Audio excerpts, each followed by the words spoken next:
In the humble, sun-drenched alleys of Funchal, Madeira, lived a boy named Cristiano. His world was small and stark. He grew up sharing a single room with his older siblings, in a home where dinner was often a question mark. His mother worked grueling hours as a cook and cleaner. His father, a struggling gardener, was often absent. Poverty meant that the luxury of a proper leather football was unheard of. So young Cristiano would make his own magic, quickly kicking a ball fashioned from old rags or an empty bottle. His fierce, burning talent was visible even then, eclipsing the hunger and the hardship. He carried the sting of his family's struggles, the memory of having to beg for leftover burgers at a local McDonald's to fill his belly. The Great Leap.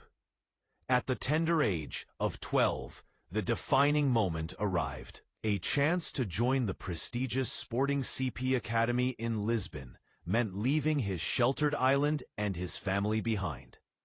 It was a terrifying sacrifice.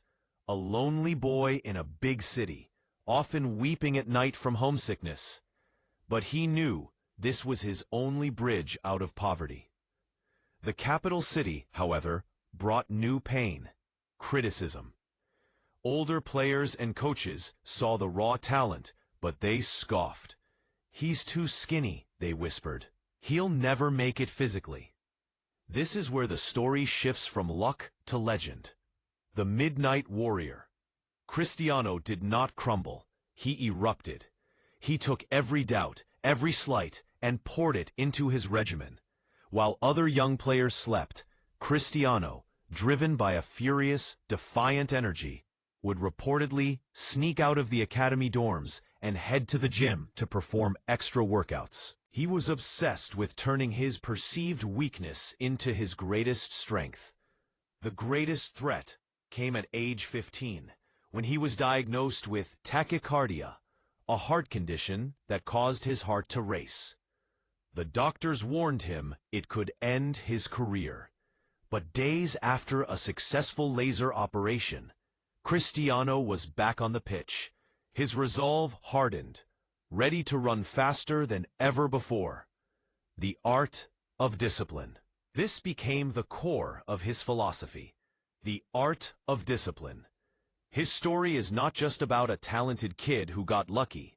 It's about the man who woke up every single day and chose excellence. Even when he was rich and famous, he admitted, "I fight against my mind." He knew that greatness wasn't defined by the training sessions you enjoyed, but by the ones you forced yourself to do when you were exhausted, sore, or simply unmotivated. Cristiano Ronaldo's inspiration lies in the powerful truth that discipline trumps desire. He didn't just inherit greatness, he willed it into existence, forging himself from a poor boy begging for food into one of the most physically and mentally dominant athletes the world has ever seen. His journey is a testament that the only thing that separates the weak from the great is the mental fortitude to never give up.